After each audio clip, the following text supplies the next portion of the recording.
کہ جب فرعون نے کہا الم نربک فینا ولیدا، اے موسیٰ تم وہی نہیں ہو جسے ہم نے اپنے محل میں پالا تھا، ہمارے ٹکڑوں پر پل کر ہماری بلی ہمیں کو میاؤں؟ تو حضرت موسیٰ نے کہا وَتِلْكَ نِعْمَةٌ تَمُنُّهَا عَلَيَّ أَنْ عَبَّدْتَ بَنِي اسرائیل، یہ تم بڑا احسان جتا رہے ہو میرے اوپر کہ میں تمہارے محل میں پلا بڑھا ہوں، جبکہ تو نے میری پوری قوم کو غلام بنا رکھا ہے۔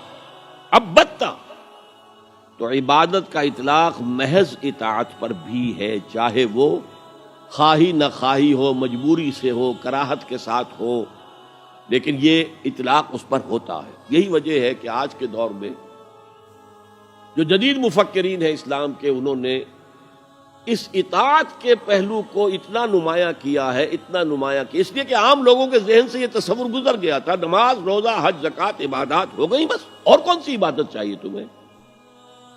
تو ان کو بتانے کے لیے نہیں، پوری زندگی میں اللہ کی اطاعت، ہمہ تن ہمہ وقت ہمہ جہت ہمہ پہلو اطاعت۔ تو یہ صحیح بات ہے کہ جو ایمفیسائز کی گئی، اور آج بہت سے لوگوں کے سامنے یہ بات آ چکی ہے، بہت بڑی تعداد میں امت اس حقیقت کو جان چکی ہے کہ اسلام صرف مذہب نہیں، دین ہے، یہ مکمل نظام حیات ہے، یہ مکمل ضابطہ حیات ہے، اور اس سب میں اطاعت مطلق اللہ کی درکار ہے۔ لیکن ایک پہلو ابھی پوری طرح اجاگر نہیں ہوا۔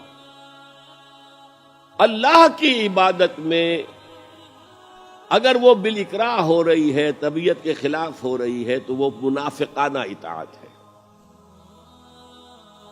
جیسے کہا گیا یہ منافق نہیں نماز کے لیے کھڑے ہوتے مگر کسل مندی کے ساتھ اور بہت ہی طبیعت پر جبر کر کے۔ کیا کرے، اس معاشرے میں کوئی مسلمان سمجھا ہی نہیں جا سکتا تھا جو نماز نہ پڑھتا ہو، تو نماز تو پڑھنی پڑ رہی ہے، وہ منافقت۔ اللہ کی اطاعت کاملہ اس کی محبت شدیدہ کے تحت،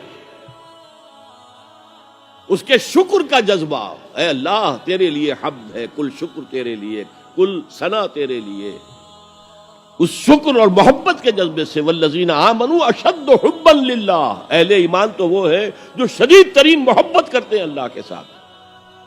تو اللہ کی اطاعت مطلق، اس کی محبت شدیدہ کے ساتھ دو چیزیں جمع ہوں گی تو پھر وہ اللہ کی عبادت بنے گی۔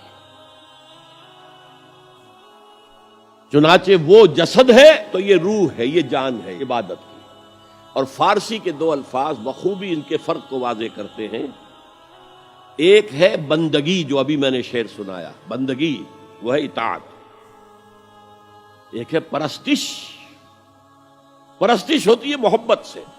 کوئی زر پرست ہے، کوئی شہرت پرست ہے، کوئی اقتدار پرست ہے، کوئی وطن پرست ہے، کوئی قوم پرست ہے، کوئی خود پرست ہے۔